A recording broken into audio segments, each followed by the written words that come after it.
Buenas tardes, jóvenes, ¿me pueden escuchar? Buenas tardes.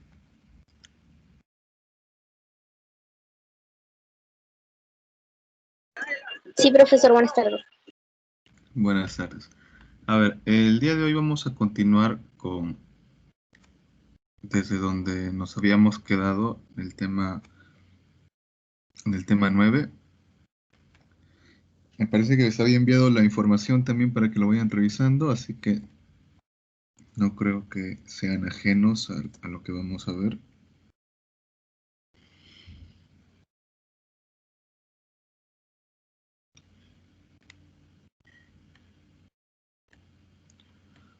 A ver.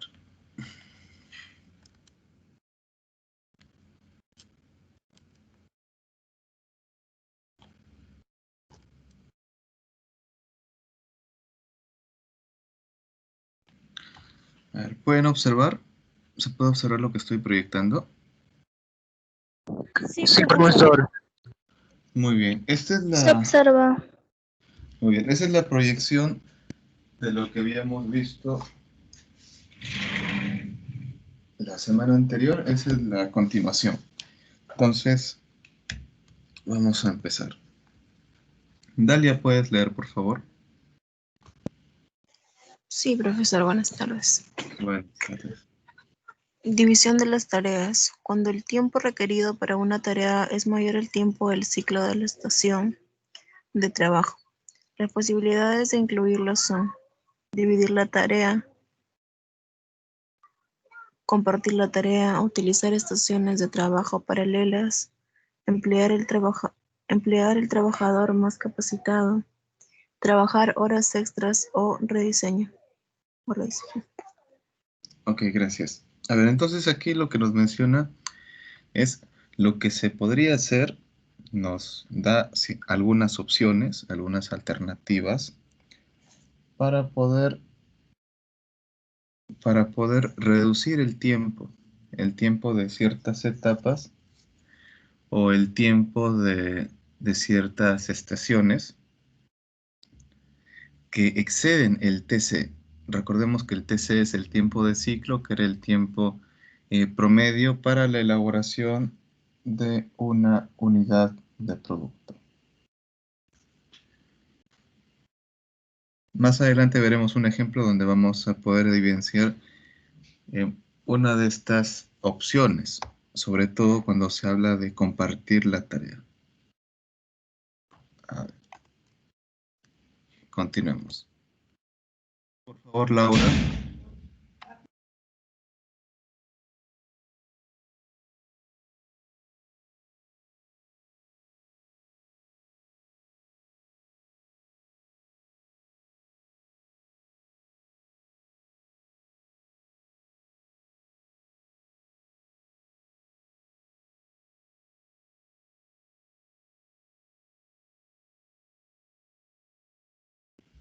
Laura, ¿me escuchas?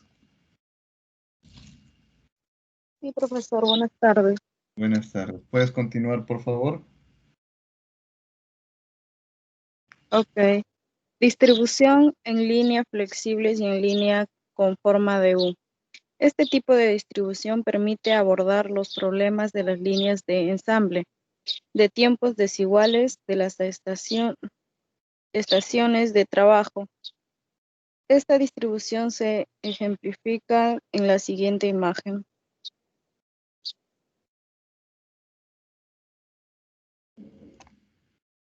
Bueno, ahí tenemos, bueno, dos figuras, pero vamos a tener en la de la izquierda una distribución de dos personas realizando un trabajo. Sin embargo, lo que nos muestra la figura de la derecha es un rediseño, una distribución mejorada, donde se pueda realizar mejor y más eficientemente el trabajo. También podremos verlo aquí, donde también se ve en la izquierda un grupo de trabajadores y en la derecha otro grupo de trabajadores. Pero la diferencia es la disposición. Mientras uno está en línea recta, otro será en U. para poder eh, reducir los tiempos del proceso y para poder facilitar también el trabajo. A ver, ¿puedes leer lo que hay en el recuadro, por favor, Ana? Sí, profesor. Las células de trabajo en forma de U pueden reducir el movimiento de materiales y personal. La forma de U también puede disminuir los requerimientos de espacio, mejorar la comunicación, reduce el número de trabajadores y facilitar la distribución. Gracias. Ok, muchas gracias, Ana. Digamos, por favor, puedes continuar, Anayeli. Sí, profesor, buenas tardes. Buenas tardes. Balanceo de la línea de modelo mixto, utilizado por los fabricantes que tienen implementado el HIT justo a tiempo. Busca satisfacer la demanda de una variedad de productos y evitar que se acumulen altos inventarios. Este balanceo busca programar diferentes modelos para producirlos por un día o una semana en línea de ensamble, de manera cíclica. Ok, muchas gracias. Bueno, el HIT que nos habla aquí, que es el justo a tiempo, es una filosofía de trabajo, una metodología bastante eficiente.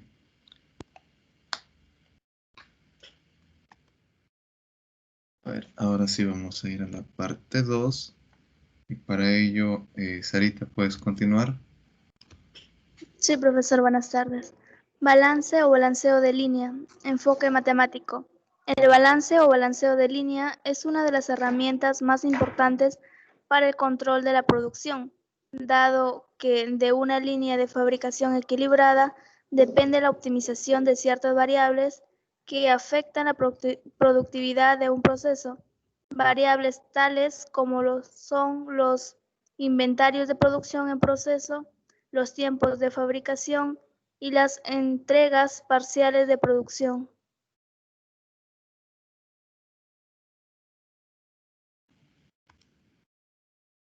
Ok, muchas gracias.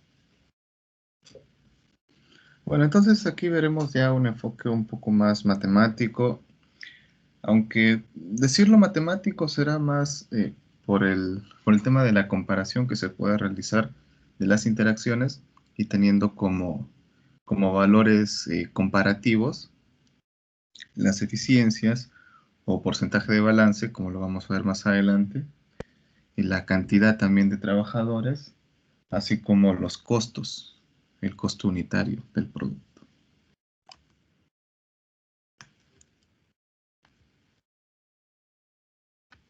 Continúa, por favor, Brigitte.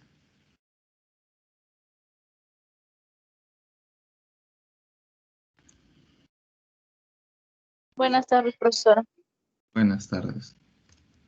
El objetivo fundamental de un balanceo de línea corresponde a igualar los tiempos de trabajo en todas las estaciones del proceso.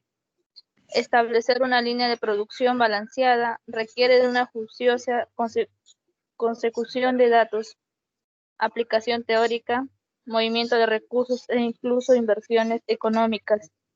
Por ende, vale la pena considerar una serie de condiciones que limitan el alcance de un balanceo de línea, dado de que todo proceso justifica la aplicación de un estado de equilibrio de los tiempos entre estaciones. Tales condiciones son: A ver, y esas condiciones son estas. A ver, continúa, por favor, Elfer.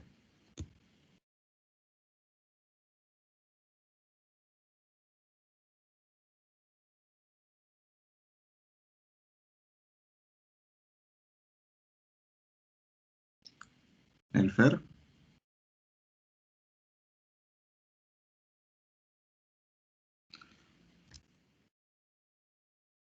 Elmer, entonces, por favor. Se ha quedado en la diapositiva que está hablando mi compañero, todavía eso no carga la otra diapositiva. ¿No carga? No, profesor, se ha quedado en donde ha quedado leyendo mi compañera. Ya, profesor, recién carga. Cantidad. El el volumen o cantidad de la producción debe ser suficiente para cubrir la preparación de una línea. Es decir, que debe considerarse el costo de preparación de la línea y el ahorro que ella tendrá aplicando al volumen proyectado de la producción. Teniendo en cuenta la duración, continuidad, deben tomarse medidas de gestión que permitan asegurar un aprovechamiento continuo de materiales, insumos, piezas y subvensables, así como coordinar las estrategias de mantenimiento que minimice las fallas en el equipos involucrados al proceso. Gracias, profesor. Ok, muchísimas gracias. Entonces, aquí van a haber dos puntos importantes, que va a ser la cantidad que se va a procesar y también la continuidad. Si hablamos de continuidad, también hablaremos acerca de lo que es la fluidez. Y si hablamos de la fluidez, será desde que se recepciona, nuevamente no seguir todo lo que es el diagrama de flujo, hasta el almacenamiento.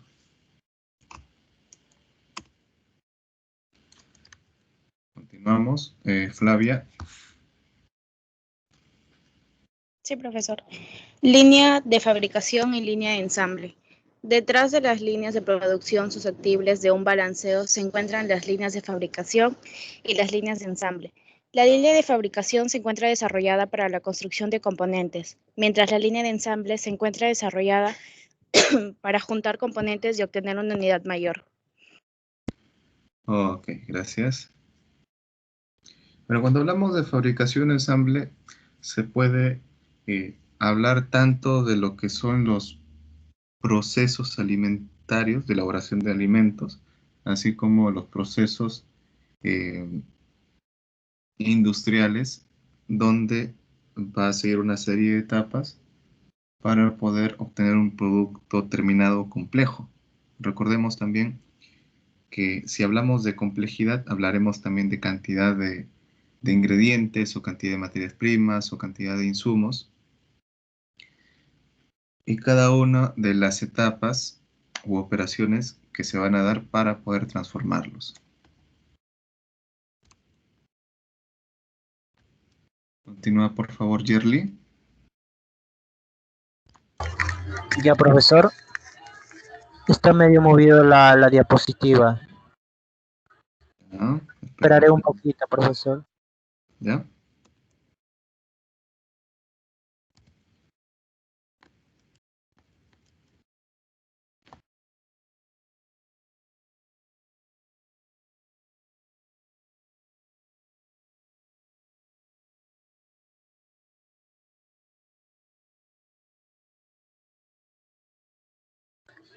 Profesor, ahora sí, las líneas de fabricación.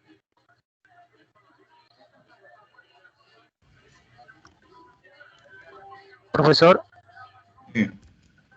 Ya, dice, las líneas de fabricación deben ser balanceadas de tal manera que tal frecuencia, que la salida de una máquina debe ser equivalente a la frecuencia de alimentación de la máquina que se realiza la operación siguiente. De igual forma, debe de realizarse el balanceo sobre el trabajo realizado por un operario o una línea de ensamble.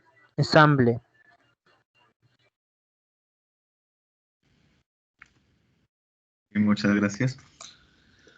Para esto, si hablamos del tema de la salida y el tema de los ingresos, de etapa en etapa, de máquina a máquina, hay un ejemplo bastante sencillo que podemos colocar aquí. A ver, ¿alguna vez ustedes han pasado ladrillo?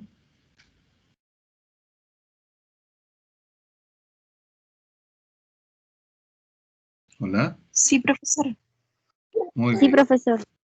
muy bien. ¿Y cómo pasan el ladrillo? Lo lanzan, ¿verdad? Lo lanzan a la persona que está a su costado para ir llevándolo de repente a otro lugar, ¿no? Así como en forma de cadena, ¿cierto? Sí, profesor. Sí, profesor.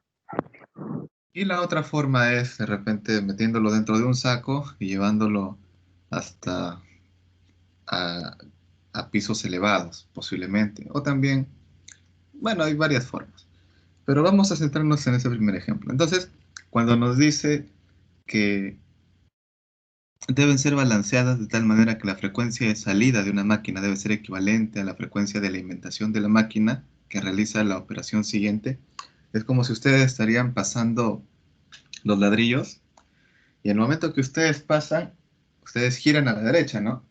Y vuelven otra vez a la izquierda y el que está a su izquierda les va a lanzar el ladrillo de forma casi inmediata para que ustedes lo recepcionen y lo vuelvan a lanzar a la derecha, ¿cierto? Y mantenemos una fluidez. En este caso, hablaríamos de un balance. Hablaríamos de un balance.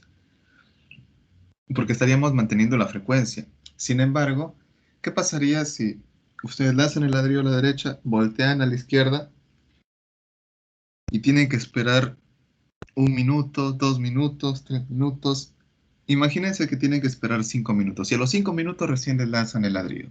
Entonces, ¿qué diremos? ¿Que es fluido? ¿Que hay frecuencia? No, profesor. No, ¿verdad? No, Muy bien. profesor. Muy bien, entonces no hay fluidez. Entonces se tiene que esperar todavía para poder recepcionar el material que viene. Ahora, el otro punto es, ya ustedes lanzan el ladrillo de la derecha, voltean a la izquierda y les lanzan 2 ladrillos. No sé si alguna vez les ha pasado, pero, por ejemplo, imaginémonos que le lanzan 2 ladrillos. Entonces, si ustedes no están preparados para recibir dos porque han estado siempre pasando de uno en uno, ¿qué pasaría?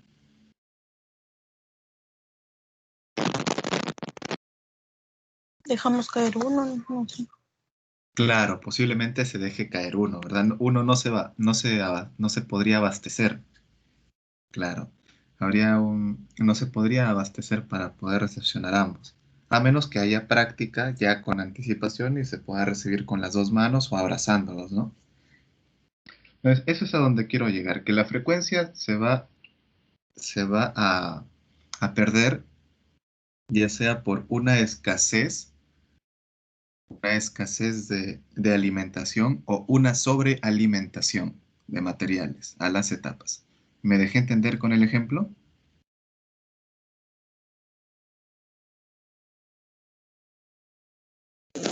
Un poco, profesor, ¿podría dar Profesor. otro ejemplo? ¿Otro ejemplo? ¿Podría ser, profesor, otro ejemplo? A ver, otro ejemplo. A ver, a ver, a ver. A ver, otro ejemplo podría ser, a ver, si hablamos de productos lácteos, sí, hablamos de productos lácteos. En la recepción, y esto ha pasado bastante, en la recepción de productos lácteos, se pide a, se pide que al proveedor que traiga 80 litros. Muy bien, que traiga 80 litros. Y, eh, y nosotros deberíamos tener recipientes para 80 litros, ¿verdad? ¿Correcto? Sí, profesor. Muy bien. Ahora, ¿cuál es el tema? Muy bien, nosotros tenemos los recipientes para los 80 litros. Ya tenemos dos baldes metálicos para hacer el trasvase porque el proveedor trae la leche en cantinas. ¿Sí conocen las cantinas? ¿O los porongos? Profesor. Sí, Muy Sí, bien. profesor. Sí, profesor. Entonces traen la leche en las cantinas o en los porongos y se hace el trasvaso o el trasvase, se hace el profesor, se ve trasvase. recortado. ¿Se escucha entrecortado?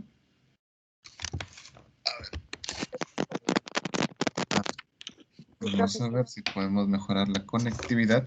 A ver, disculpen. Un momento. Un momento, un momento.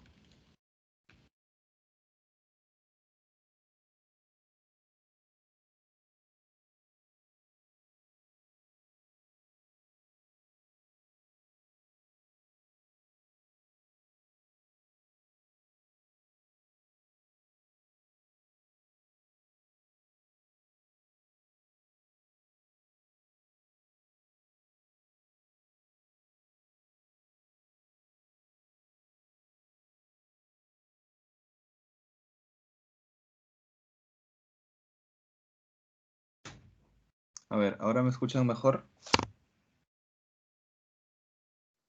Sí, profesor, se escucha. Ya, a ver. Sí, Otro profesor. ejemplo, les estaba mencionando de los promos de las cantinas que llegan, ¿no? Entonces, muy bien, nosotros tenemos en recepción que trasvasar esa leche. Ya tenemos nuestros dos baldes metálicos con su asa, todo su tapa, y tenemos algunas ollas más. Muy bien.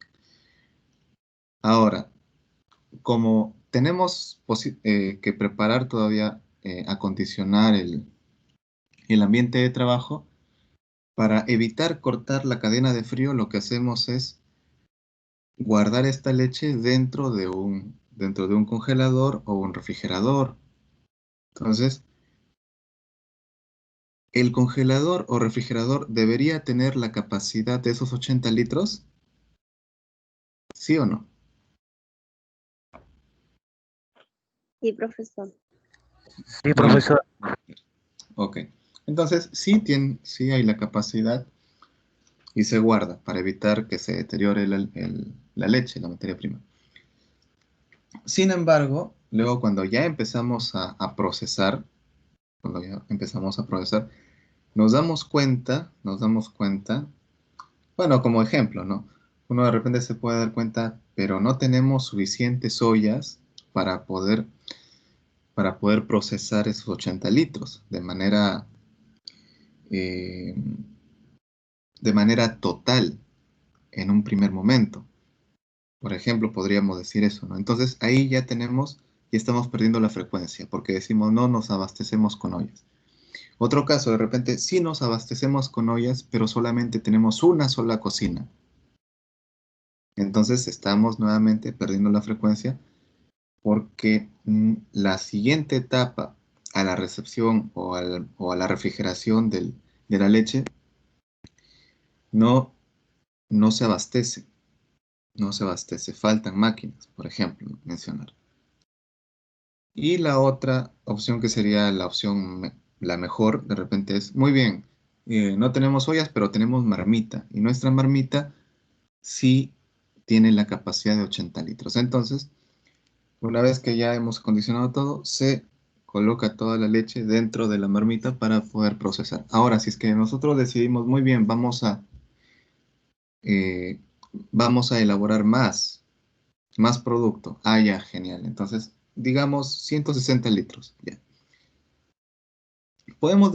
Se podría trabajar de dos maneras.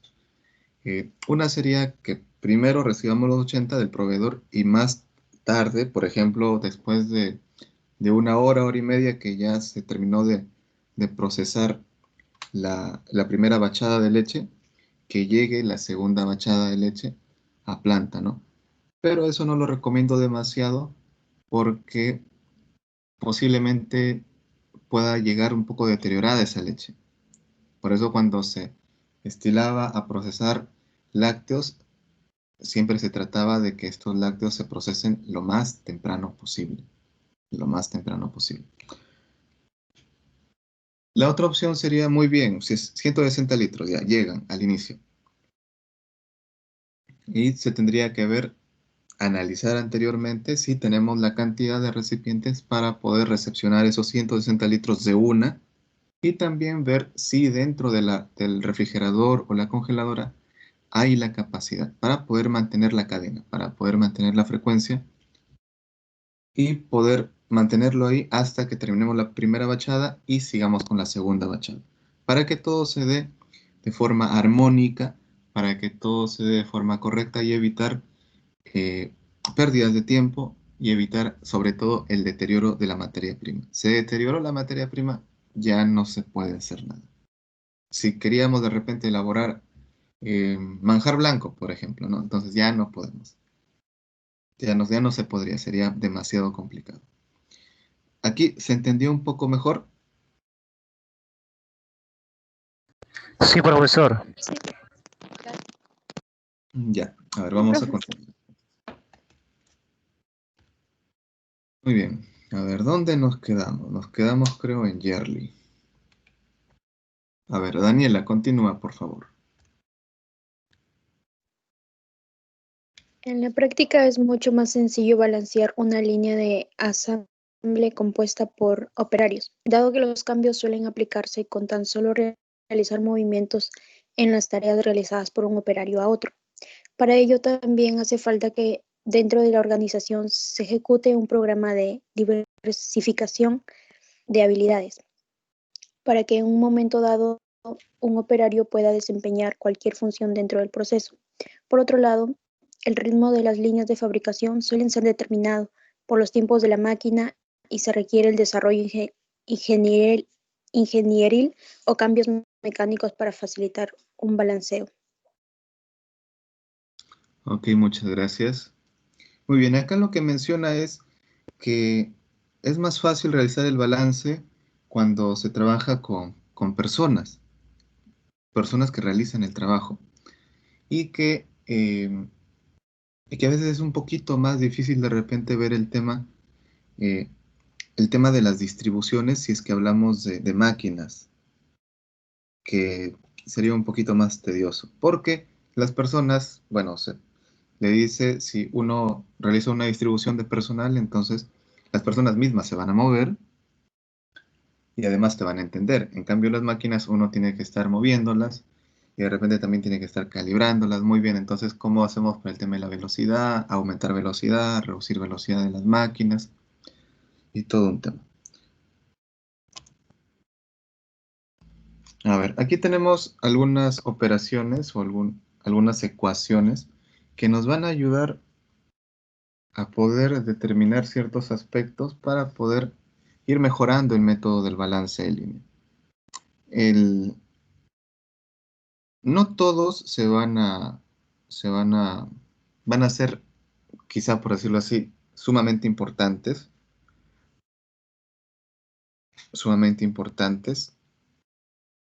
pero vamos a considerar unos pocos, porque si no nos vamos a llenar de ecuaciones, vamos a considerar unos pocos como, como indicadores que nos van a permitir decir, ah, muy bien, se está haciendo un buen balance, ¿sí?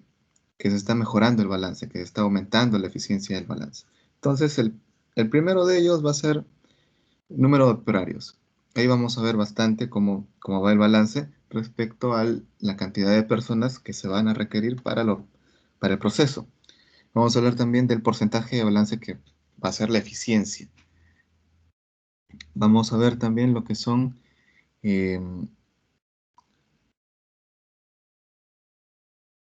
las unidades fabricadas y también el costo unitario o costo por unidad, que será el costo que demanda elaborar un solo producto, una sola unidad de producto. Entonces, me gustaría que puedan observarlo durante unos segundos, por favor, esto, porque luego vamos a pasar a la siguiente diapo, así que me gustaría que lo puedan leer en su mente. No es necesario que se lo memoricen, no es necesario que se lo memoricen, sino simplemente poder entender un poco lo que les estoy mostrando.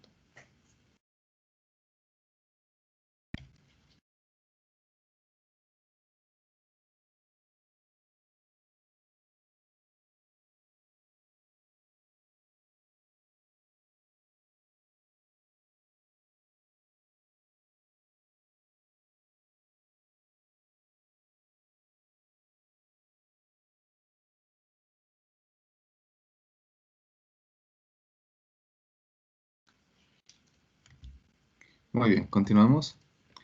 Ahora sí. Ahora, estas ecuaciones también obedecen a un esquema. En este caso va a ser esta tablita como una especie de formato, como una especie de plantilla. A ver. Heiber, ¿podrías leer, por favor?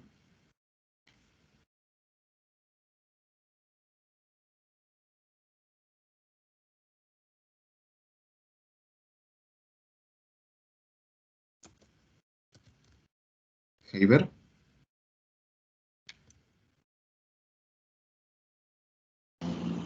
Sir, ¿Qué tal, Heiber? Buenas.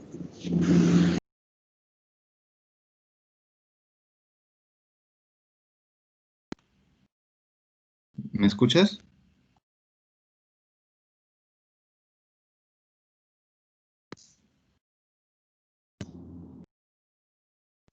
El método consiste en alcanzar el mayor porcentaje de balance de acuerdo a la necesidad de producción mediante aplicación de diversas iteraciones. El tabulado inicial debe ser como el siguiente. Descripción, iteración 1, tiempo, operario, minuto total de operario, ciclo de control, número de operarios, tiempo de línea, porcentaje de balance, ciclo de trabajo ajustado, unidad por hora, unidad por turno, unidades, operarios, costo por unidad. Ok, gracias, Heiber. Gracias. A ver, continuemos. A ver, ¿quién es este joven o jovencita? A ver, Joana, ¿puedes continuar, por favor? Sí, profesor. En este tabulado se debe consignar la información inicial del proceso en cuanto a descripción de las operaciones, su tiempo de ejecución y la cantidad de operarios que las realizan. Por ejemplo, asumamos que en un proceso cualquiera se requiere de 4 operaciones, una de corte, 2 minutos por operario, una de pegado, 1 minuto por operario, una de secado, 3 minutos por operario y una de empaque.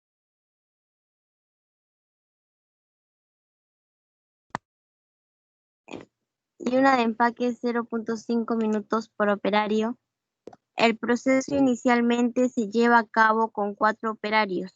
Cada operario realiza una operación diferente. La jornada laboral es de 8 horas por turno y el salario diario corresponde a $20,000. Gracias, profesor.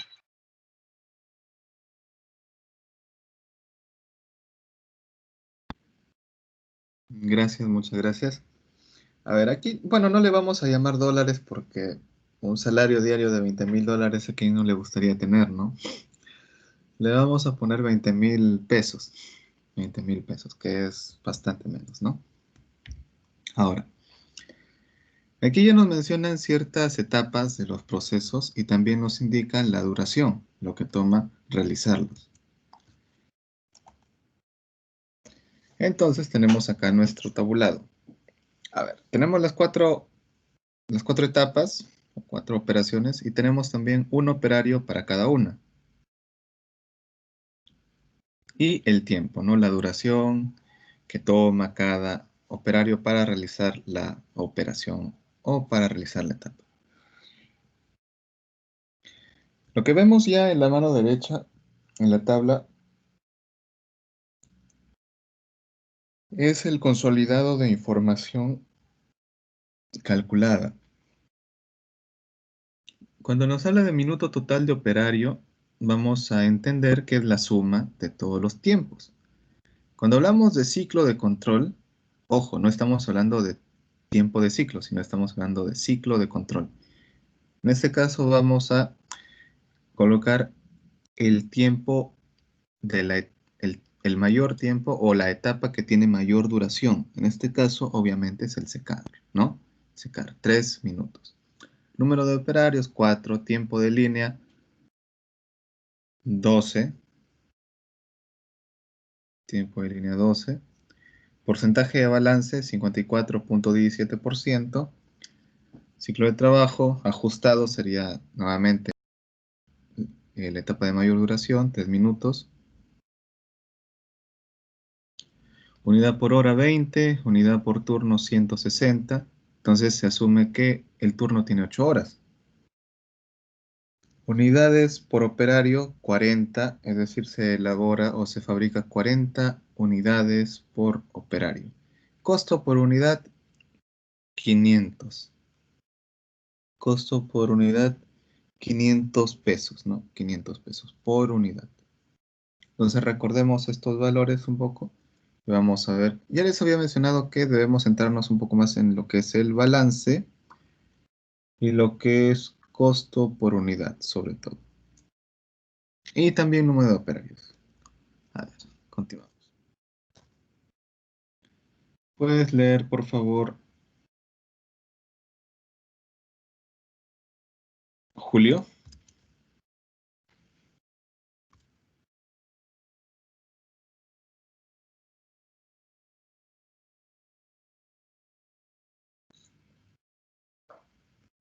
¿Me escucha? Sí. Ok.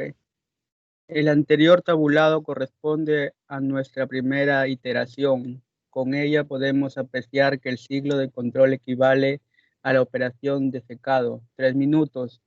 Este ciclo de control corresponde a la operación cuyo tiempo debemos reducir y el plan de acción corresponde a aumentar su número de operarios en una unidad, es decir, un nuevo operario. Ahora aplicaremos este cambio sustancial a nuestra nueva iteración. Ok, muchas gracias, Julio. Entonces aquí vamos a ver el cambio que se da cuando se aumenta un operario más. Entonces lo que vemos aquí es que en el secar, en primer lugar, se aumenta el operario, serían 2. Ahora, en segundo lugar, vemos también que se reduce, y en realidad eso es lo que se necesitaría para que sea más fluido las etapas. Porque lo ideal sería que el tiempo de cada uno te durara, por ejemplo, 1 minuto, 1 minuto, 1 minuto, 1 minuto, y así todo fluido, ¿no? Pero no siempre es así, por esa razón es que se realiza el balanceo de línea. Ahora, acá un tema importante va a recaer sobre el número de operarios, que ya no van a ser 4, sino van a ser 5, pero lo beneficioso es que el porcentaje de balance va a aumentar. Ya no va a ser 54-67, sino va a ser 65, va a aumentar. Y el costo por unidad va a reducirse. Y la cantidad de unidades por turno van a aumentar. Entonces tendremos ahí algunos indicadores que nos van a ir diciendo que se está mejorando el proceso con este cambio.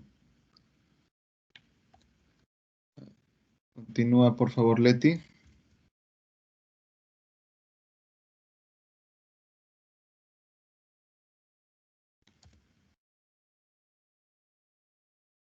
Leti. ¿Me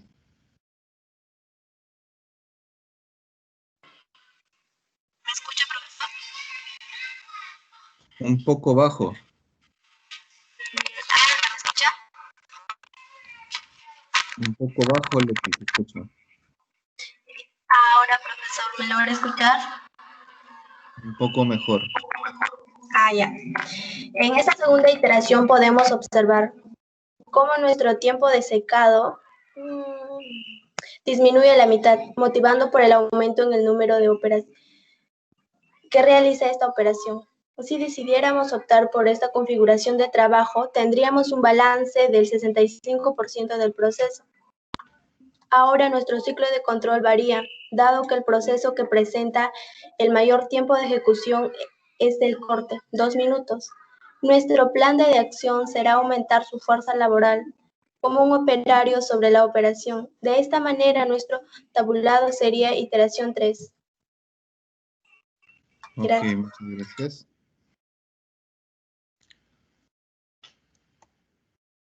Y aquí en la iteración 3 vamos a ver la adición de otro operario, pero en la etapa de cortar. Habíamos visto que ya el tiempo mayor o el ciclo de control era cortar, entonces vamos a apuntar ahí para poder reducir ese tiempo, aumentándole un operario. Entonces ya no tendríamos 5, sino tendríamos 6 operarios. El porcentaje de balance aumenta un poco más hasta 72-22. Las unidades también aumentan, serían 320. Y el costo va descendiendo.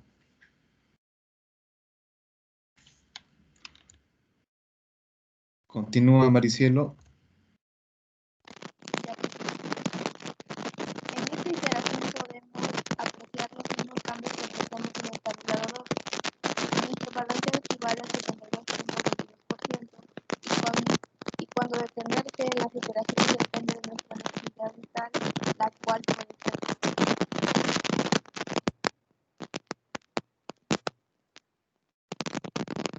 Gracias. Muy bien, entonces acá se explica un poco mejor lo que les había comentado.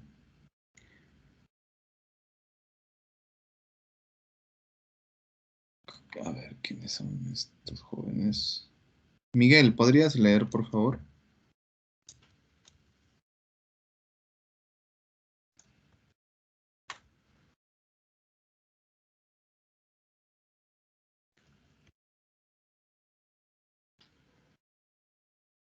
¿Miguel?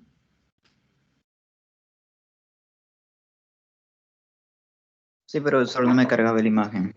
Ah, ya. Adelante. Unidades por turno.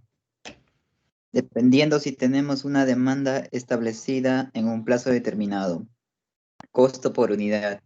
Dependiendo si el volumen es lo suficientemente grande en un tiempo considerable. De esta manera tendríamos un juicio mucho más amplio para determinar qué configuración de línea optimizaría nuestro proceso. Las iteraciones siguientes podrían apreciarse en el siguiente gráfico.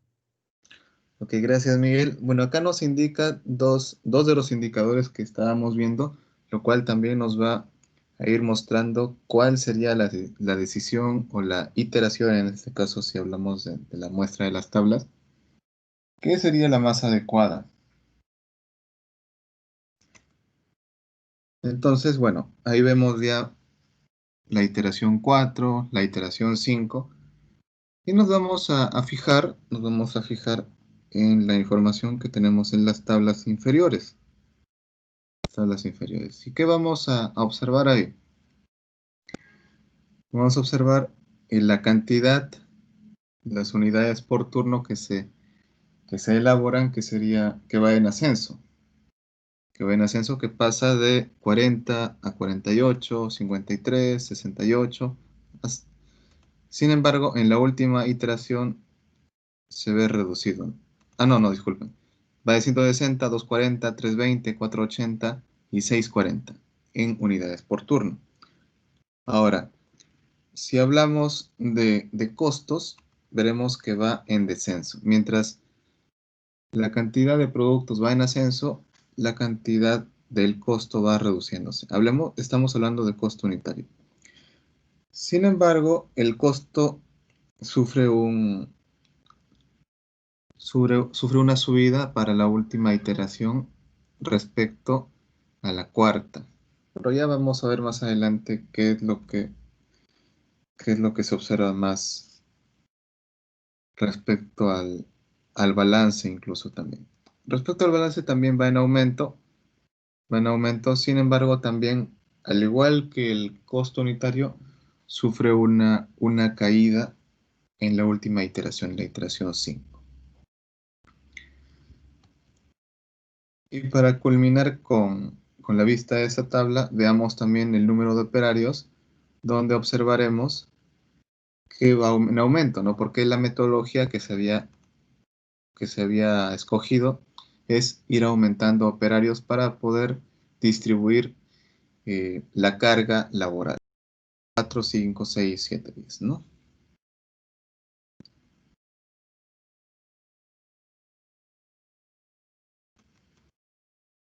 Muy bien. Lo que acá se puede lograr, y les sugiero que también observen esto, es el ciclo de trabajo ajustado, que sería la etapa que mayor duración tiene. En este caso, observaremos también que se va reduciendo los tiempos hasta llegar a 45 segundos. Pasamos de 3 minutos a 45 segundos.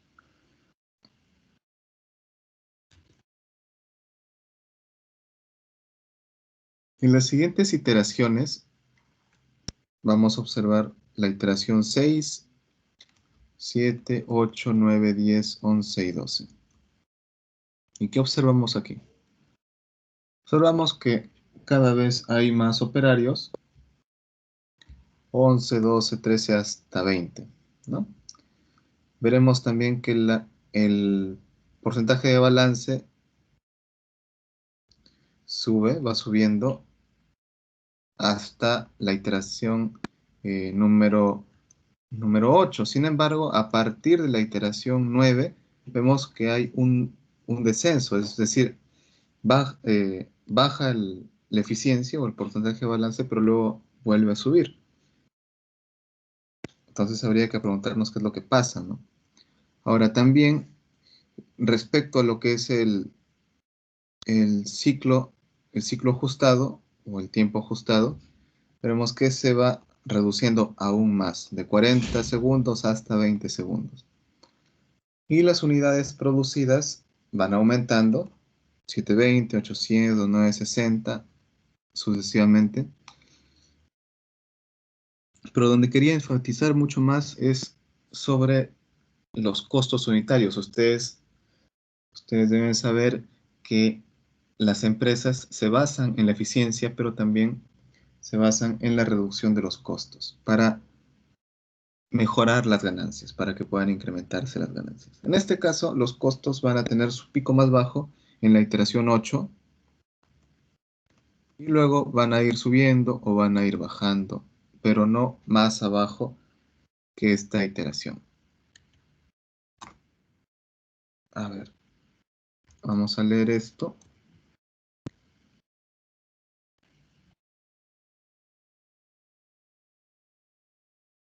Por favor, Rosemary, lee, por favor.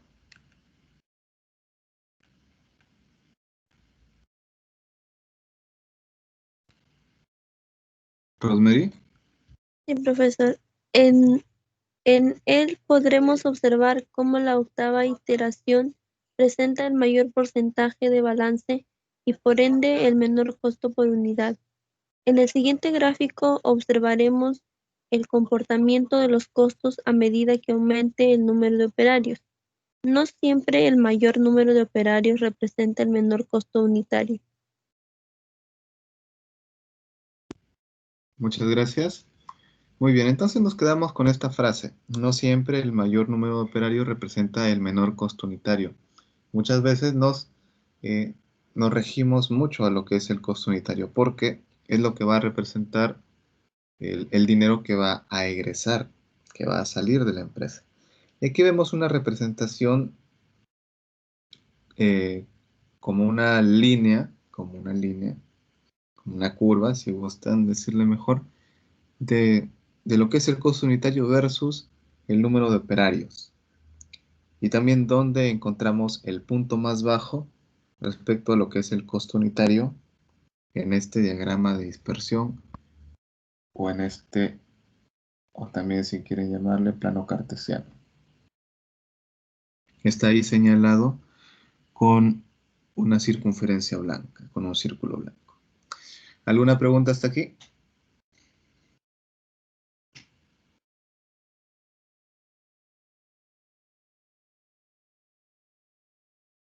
Jóvenes, ¿alguna pregunta?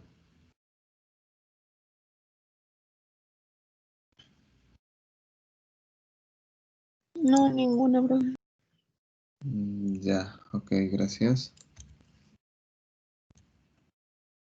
Muy bien, ahora habría que hacernos algunas preguntas. A ver, ¿qué es lo que he aprendido? A ver, Tuanama John, creo que no tienes micro, pero puedes escribir. Mientras voy haciendo las demás preguntas, por favor, responde qué es lo que has aprendido el día de hoy o qué es lo que has aprendido en este tema que hemos tocado.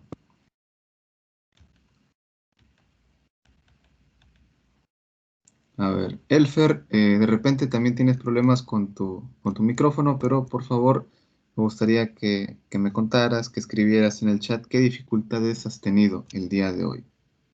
¿Qué dificultades has tenido? Profesor, muy buenas tardes. No sé si me escucha. Ahora sí te escucho. Ya. Bueno, no he tenido, por hoy día, gracias a Dios, no he tenido ninguna dificultad. Todo ha estado perfecto con mi línea y también con lo que he escuchado a usted claramente, todo lo que he explicado sobre el tema del día de hoy, ¿no? Ah, ya. Ok, gracias. Gracias, Elfer.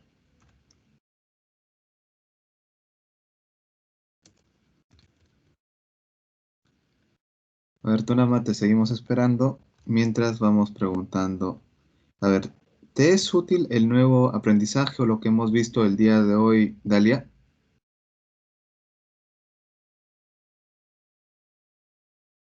con lo que hemos visto en este tema? Sí, sí, profesor, ya que en futuros procesos podemos mejorar nuestras líneas para poder optimizar nuestros procesos. Listo, Daría, muchas gracias. A ver, Laura, la última pregunta. ¿Qué me sugieres para poder mejorar la sesión?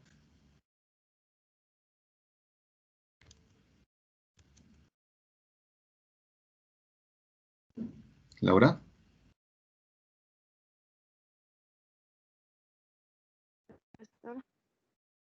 ¿me escuchas?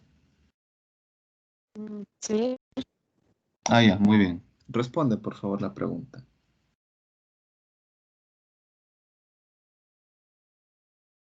Mm, mi punto de vista, profesor, yo creo que todo está perfecto, la manera está bastante entendible. Ya, ok, Laura, muchas gracias. Muy bien. Entonces hemos terminado esta sesión, este tema 9, así que vamos a pasar al tema 10. Muchas gracias por su atención. Lo que sí, más adelante también les voy a tener que enviar sus prácticas, ya un poco más detalladitas para que lo puedan resolver de manera bastante fácil y muy rápida, para poder aplicar un poco lo que hemos estado explicando durante las sesiones. Les tengo que enviar 2, así que voy a procurar hacerlo lo más sencillo posible para que puedan practicar con comodidad. ¿Correcto, jóvenes?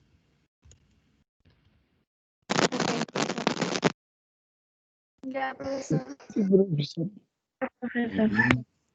Ahora sí vamos a ver el tema 10. A ver. Por acá lo tenemos.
¿Se puede observar? Sí, profesor. Sí, Ya, muy bien. profesor. Ahora vamos a continuar haciéndonos esta primera pregunta. ¿Qué son los costos productivos? ¿Qué entendemos por costos productivos? A ver, empezamos con Ana. ¿Qué se entiende por costos productivos, Ana?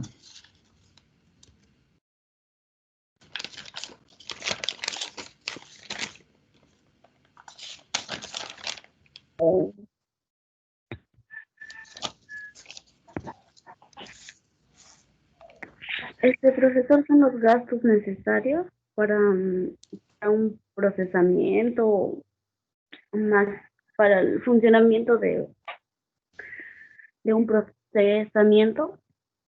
Ya, ok, gracias, Ana. A ver, entonces vamos a ver lo que son los costos productivos. Va a ser el tema 10. Y vamos a empezar con una frase y que uno de ustedes lo va a interpretar. A ver, por favor, Anayeli, lees la frase y Brigitte la interpreta según tu entendimiento. Comiencen. En los días que corren la gente sabe el precio de todo y el valor de nada.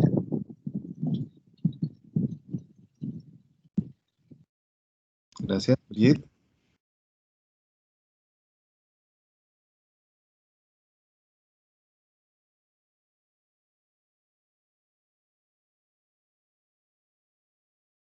Brigitte.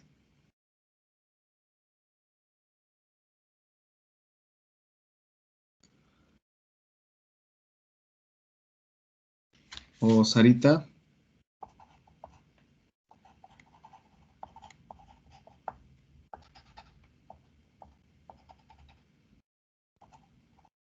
Sarita, ¿me escuchas?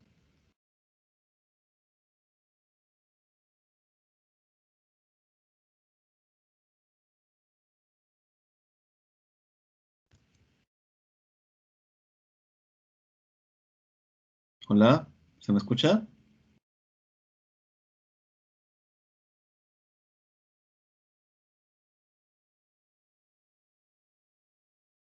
Hola, jóvenes, ¿se me puede escuchar?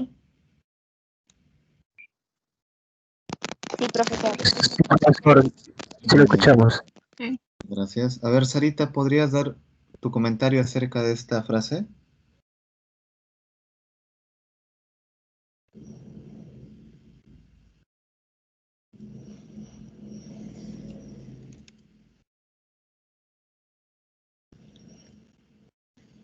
A ver, Oelfer.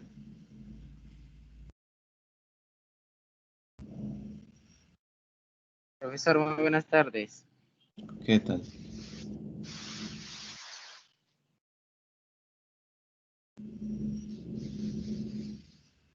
Bueno, creo que esta frase se refiere, ¿no? Que cada año los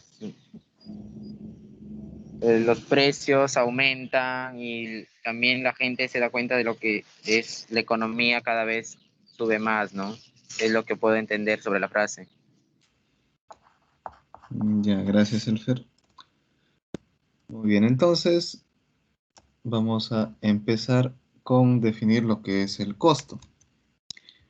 A ver, Flavia, ¿podrías leer?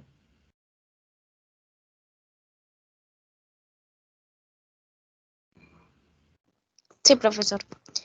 Costo se define como el valor sacrificado para adquirir bienes o servicios que se mide en dinero, mediante la reducción de activos, desembolso, o al incurrir en pasivos en el momento en que se obtienen los beneficios, adquisición de deuda.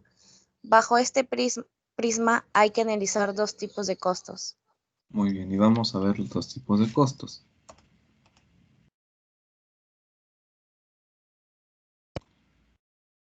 Yearly, continúa. Ya, profesor. 1.2 costo. 1.1, Sí, costo de comprar y vender. a mí me parece costo nomás, profesor. Ah, no carga entonces todavía. Entonces, espera un momento. Ya, ahora sí, 1.1, costo de compra y vender. El costo es un caso en el precio. Se movió la diapositiva.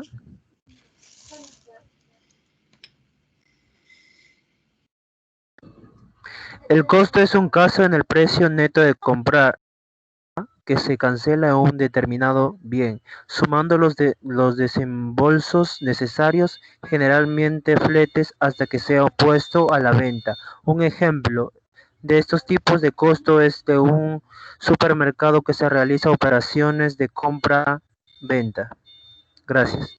Gracias. Entonces, cuando hablamos de comprar y vender, el ejemplo es bastante claro porque el supermercado muchas veces no elabora, sino solamente se aprovisiona de diferentes productos, de diferentes proveedores y luego los vuelve a vender. Es decir, compra y vende. Y lo va a vender a un precio un poquito mayor para poder recuperar los costos.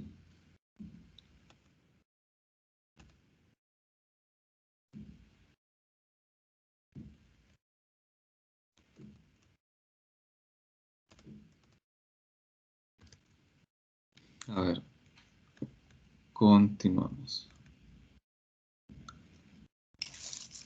Daniela, por favor.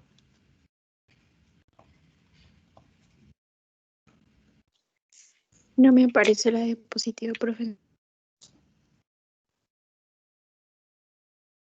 A ver que cargue, por favor.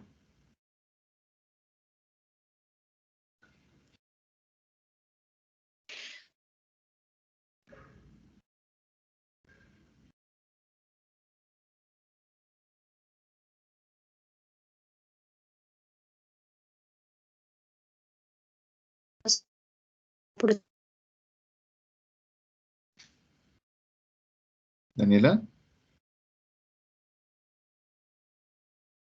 Entonces, el costo de fabricación que se genera en el proceso productivo de un determinado producto. Ya, ok. Entonces acá tenemos el segundo tipo de costo. Mientras en el primero solamente se compraba y se vendía, aquí se elabora. Se elabora el producto. A ver. Heiber, ¿puedes continuar?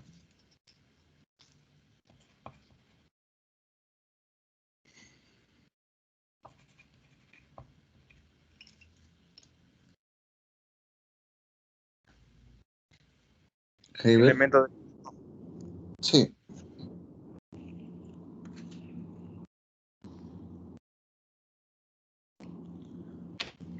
Elementos del costo de un producto o sus componentes son los materiales, mano de obra y costos indirectos de fabricación. Esta fabricación suministra a la gerencia la información necesaria para la medición del ingreso y la fijación del precio del producto. Ok, muchas gracias. Entonces aquí ya vemos algunos elementos que van a permitir llegar a determinar los costos.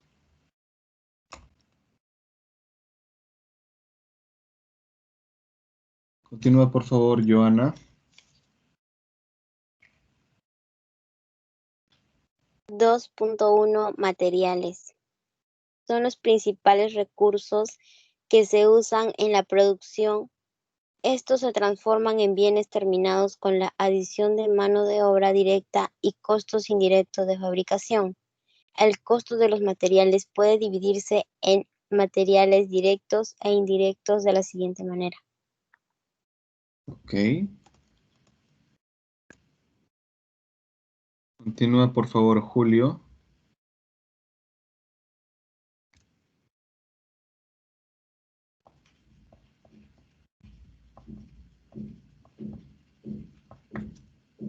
Materiales directos son todos los que pueden identificarse en la fabricación de un producto terminado. Fácilmente se asocian con este y representan el principal costo de materiales en la elaboración del producto. Un ejemplo de material directo es la madera aserrada que se utiliza en la fabricación de una litera. Ok, gracias. A ver, cuando hablamos de lo que es los materiales directos, nos menciona aquí que son aquellos que podemos diferenciar, que podemos observar en un producto terminado. Por ejemplo, si habláramos de una conserva de alcachofa, o de repente habláramos de una mermelada, o de repente habláramos de un queso, van a haber características visibles, ¿no? Y por esas características visibles también diremos de qué está hecho. ¿De qué está hecho? Entonces los materiales directos serán aquellos que son visibles. En el caso de un queso, de un yogur, de una mantequilla, de un manjar blanco, o incluso de un helado, podremos ver qué es lo que se ha utilizado para elaborarlo.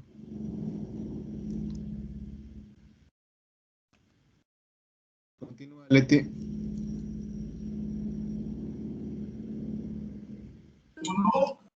Materiales indirectos. Son aquellos involucrados en la elaboración de un producto, pero no son materiales directos. Esto se incluye como la parte de los costos indirectos de fabricación.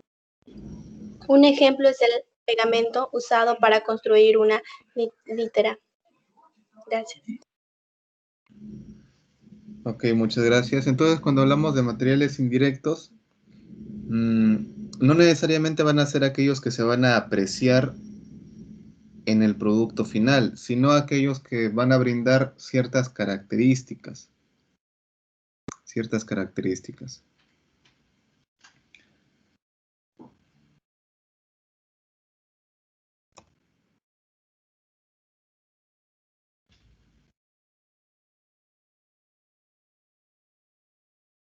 Continúa, por favor, Maricielo.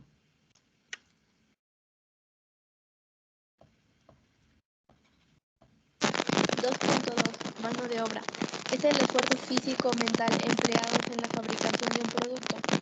Los costos de mano de obra pueden dividirse en mano de obra directa y mano de obra indirecta, como sigue. Muy bien. Continúa, Miguel.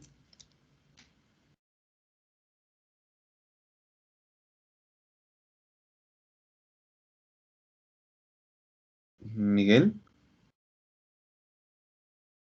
Sí, profesor, hasta que me cargue la imagen. Ya. Mano de obra directa. Sí. Esta, ¿verdad? Ujú.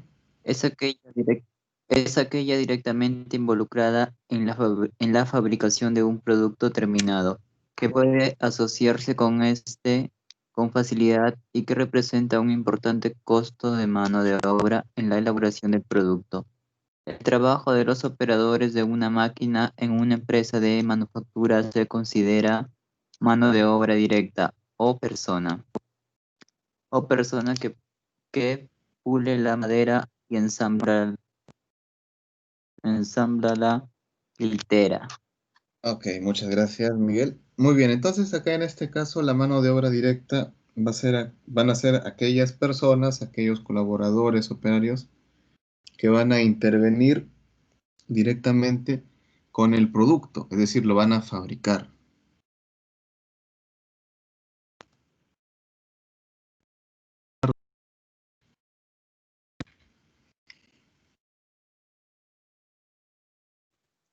Mano de obra indirecta. Es aquella involucrada en la fabricación de un producto que no se considera mano de obra directa. La mano de obra indirecta se incluye como parte de los costos indirectos de fabricación. El trabajo de un supervisor de planta es un ejemplo de este tipo de mano de obra. Jefe de turno en la mueblería. Ok, entonces acá lo que nos menciona es que la mano de obra indirecta van a ser aquellas personas que se les va a pagar por los servicios, pero que no van a intervenir directamente con la elaboración del producto, sino más bien tendrán labores de supervisión o labores de gestión, por ejemplo. Incluso si hablamos de la mano de obra de la limpieza de la planta, también serán mano de obra indirecta. A ver. Continúa, Dalia, por favor.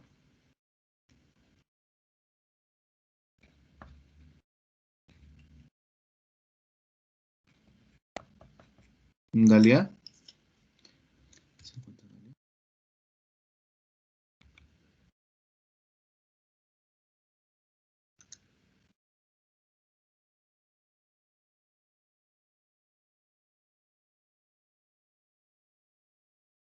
¿Me escuchas, Dalia?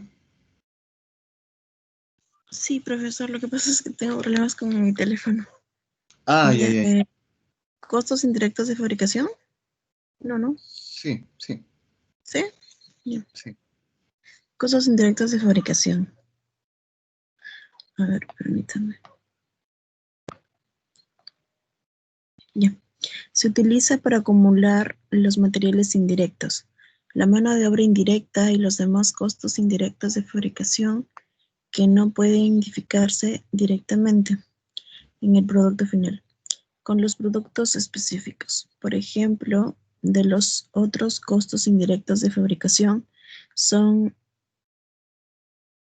arrendamiento, energía y calefacción. depreciación del equipo de la fábrica. Ok, muchas gracias. Entonces acá ya nos mencionan algunos de los costos indirectos de fabricación. Y lo que vemos a continuación es una tabla donde vamos a poder observar cómo es la clasificación de todo lo que hemos hablado acerca de materiales, mano de obra y costos indirectos.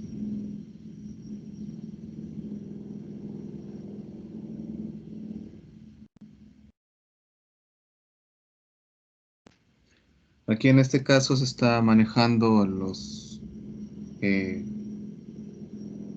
a ver, podemos considerarlo como pesos o de repente también podríamos decir dólares, así que no hay mucha diferencia si es que lo vemos desde el punto de vista que pueden ser grandes cantidades o pueden ser pocas cantidades. Así que nos vamos a regir más en lo que es el ordenamiento y la agrupación.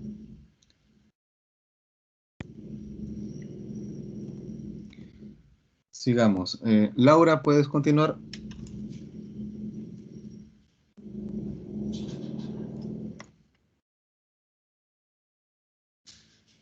Me carga la diapositiva.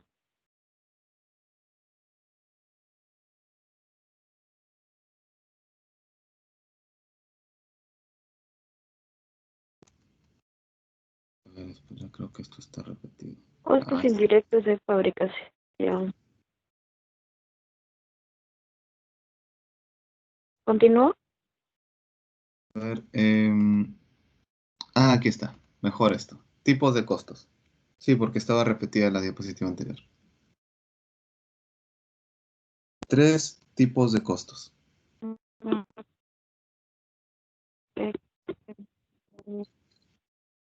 Ya.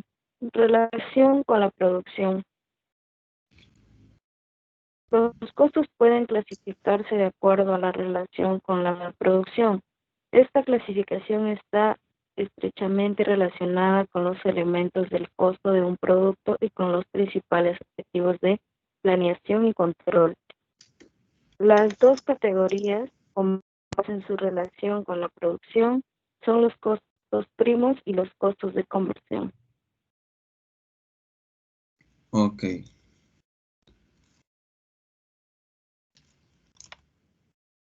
Continúa, por favor, Brigitte.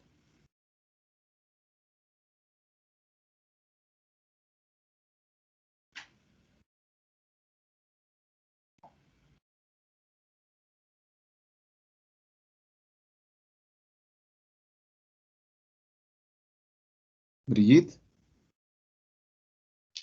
Sí, profesor, solo que me está cargando la diapositiva. Ya. Relación con la producción. 3.11. Costos primos. Son los materiales directos y la mano de obra directa. Estos costos se relacionan en forma directa con la producción. 3.1.2. Costos de conversión. Son los relacionados con la transformación de los materiales directos en productos terminados.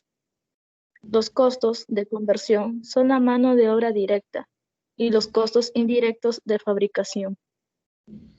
Ok, muchas gracias. Si se dan cuenta, entre los costos primos y los costos de conversión, hay un costo que es común a ambos, que es la mano de obra.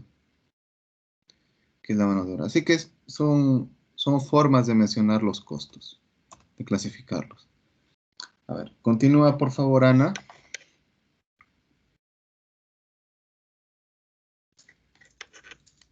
Relación con el volumen. Los costos varían de acuerdo con los cambios en el volumen de producción. Comprender su comportamiento es vital en casi todos los aspectos de costeo de productos, evaluación de desempeño y toma de decisiones gerenciales. Los costos son respecto al volumen, se clasifican como variables fijos y mixtos. Ok, gracias. Por ejemplo, cuando hablamos de costos fijos o costos variables, eso ya lo hemos visto anteriormente, que están en función de la cantidad, sobre todo los variables. Y los costos mixtos, bueno, vamos a entender un poquito más acerca de ellos. Continúa, por favor, Anayeli.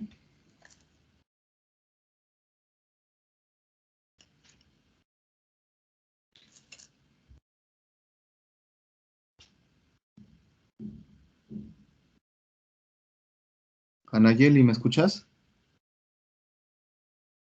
Sí, profesor, me está cargando la diapositiva.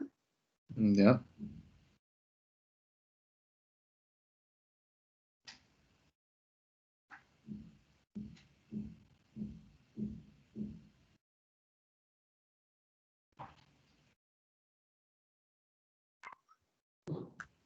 Costos variables. Son aquellos en los que el costo total cambia en proporción directa a los cambios en el volumen o producción dentro del rango relevante, en tanto el costo unitario permanece constante. Ok, muy bien. Gracias.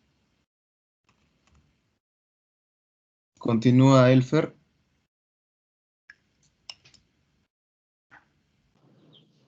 Costos fijos son aquellos en los que el costo fijo total permanece constante dentro de un rango relevante de producción, mientras el costo fijo por unidad varía con la producción. Ok, gracias.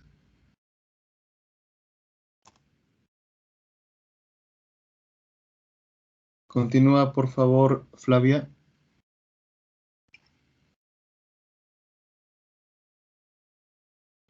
No está cargando la diapositiva, profesor. Ya. Ya me cargo. 3.2.3. Costos mixtos. Estos costos tienen las características de fijos y variables a lo largo de varios rangos relevantes de operación. Existen dos tipos de costos mixtos: costos semivariables y costos escalonados. Ok, muchas gracias. Muy bien. A ver, cuando hablamos de lo que son los costos semivariables o escalonados, en el caso de los semivariables, mencionaremos que hay costos que van a tener una parte variable y una parte fija. Cuando hablamos de costos semivariables, van a tener una parte variable y una parte fija. Sobre todo cuando hablamos acerca em, de ciertas materias primas.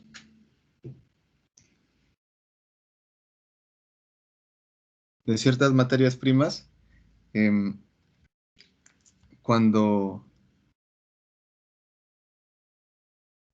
una parte de los costos se van a obedecer a un efecto de los precios del mercado. Entonces diremos que este precio de mercado podría subir o podría bajar y podría afectar. Sin embargo, si hablamos igual de costos semivariables, van a seguir siendo variables, solo que una parte de ellos nada más va a variar. Pero si entendemos que una parte de ellos varía, el resultado es que todo el costo va a variar cuando hablamos de semivariables. Cuando hablamos de costos escalonados, aquí ya viene un poco más lo que es el trabajo del proveedor y el trabajo de la negociación respecto a lo que son las compras, cuando hablamos de escalonados. Es decir, que en un primer momento podemos comprar cierta cantidad de productos o cierta cantidad de materia prima y, y lo compramos a un precio, por ejemplo, de 100 soles. 100 soles. 100 soles por, a ver, por 50 unidades o por 50 kilos de algún tipo de insumo. Pero luego le decimos, ¿qué pasaría si yo te compro no 50 kilos, sino te compro 100 kilos? Ah, ya, muy bien. Entonces ya no te cuesta 100. Y lo normal sería que te cueste 200, el doble, ¿no? Pero ahí ya te dirían, bueno, no te va a costar 200, sino te va a costar 180. Te vamos a dar un descuento por el volumen de compra, ¿sí? Descuento por volumen de compra. Ahí se puede entender un poco cuando se habla de costos escalonados. A ver, continuemos. Yerli, ¿puedes leer, por favor? Sí, profesor. Pero hay la mitad de letra que no aparece, profesor. Ahora sí. 3.3. Capacidad para asociar los costos. De acuerdo al grado de la intervención en los procesos de fabricación, se distinguen dos tipos de costos. Ya, gracias. Muy bien. Continúa, por favor, Daniela.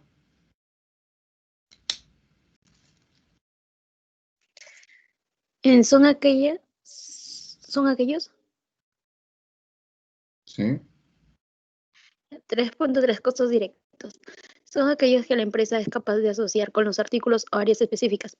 Se encuentran directamente involucrados en el proceso productivo, los materiales directos y los costos de mano de obra directa de un determinado producto.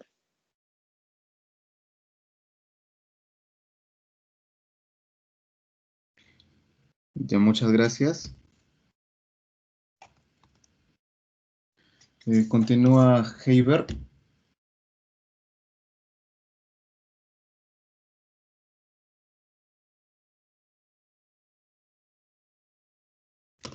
Heiber, continúa, por favor. Costos indirectos son aquellos que no se identifican directamente con el proceso productivo, pero que son necesarios para que el producto sea terminado. Ok, gracias, Heiber.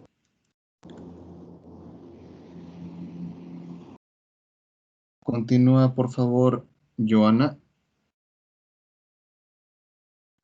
3.3. Periodo en que se cargan al ingreso.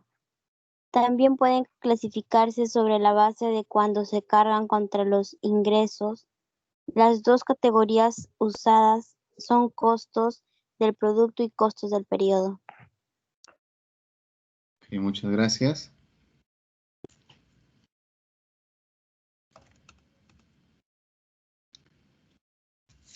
Continúa Julio.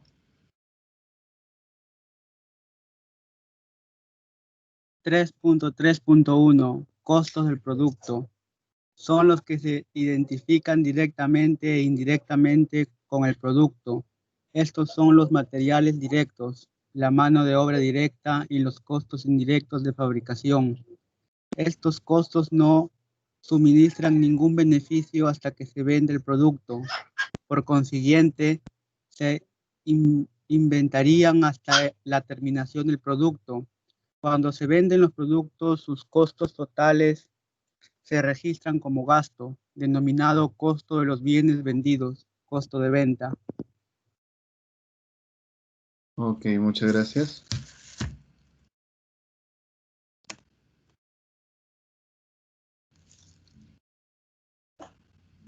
Continúa Leti. Costos del producto. El costo de los bienes vendidos se enfrentan con los ingresos del periodo en el cual se venden los productos. Gracias.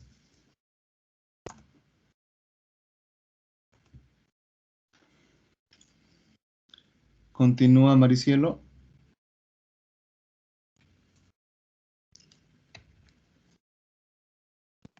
3.3.2.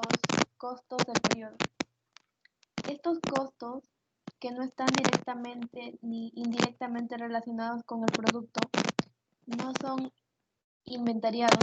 Los costos del periodo se cancelan inmediatamente, puesto que no pueden determinarse ninguna relación entre costos e ingresos. Los siguientes son ejemplos de los costos del periodo: el sueldo de un contador, gastos administrativos, luz, agua, teléfono, gastos generales, etc. Gracias. Ya, muchas gracias.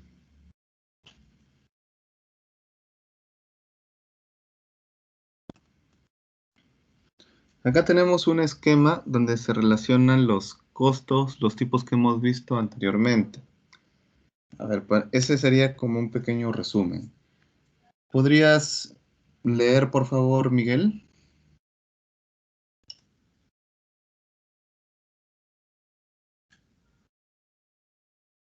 Sí, profesor. Figura 1. Esquema relacional de costos.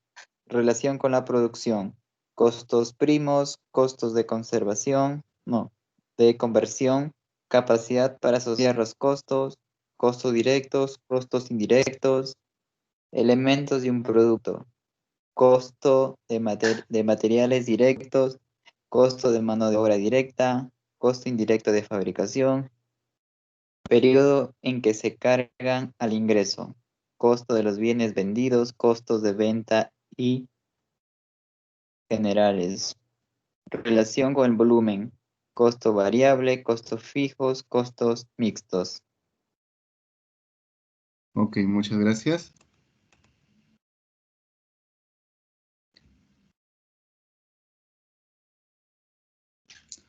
A ver, entonces aquí vamos a ir deteniéndonos. Rosemary, ¿puedes leer, por favor? Sí, profesor. Métodos de asignación. Para efectuar una correcta asignación de costos es necesario tener presente los conceptos antes indicados. Vale decir aquellos costos directos e indirectos, y más aún la separación taxativa que existe entre costo y gasto, que se explicará a continuación. Ok, muchas gracias. Bueno, hasta aquí vamos a quedarnos el día de hoy. Les voy a enviar estas diapositivas, este material y un material adjunto al grupo en breve. Les sugiero que lo puedan repasar, por favor, y ya nos estamos viendo la siguiente semana para las clases. Este sería el tema 10. Eso quiere decir que hasta después de terminar el tema 10, recién vendrá su examen. Es decir, su examen vendría de la semana que viene a la siguiente todavía. Así que les sugiero que vayan. Profesor, tengo una pregunta. Sí. Respecto de que vamos a dar el examen, ¿vamos a dar simplemente de las diapositivas o también va a ser de lo que nos envió también los demás documentos para informarnos más? No, solo va a ser de las diapositivas, no se preocupen. Ya, profesor, muchas gracias. Listo. Ya pues chicos, un abrazo fuerte, cuídense bastante, buen fin de semana. Buenas tardes. Ya, profesor, cuídese, nos vemos de igual manera. Hey, profesor, gracias. Cuídense.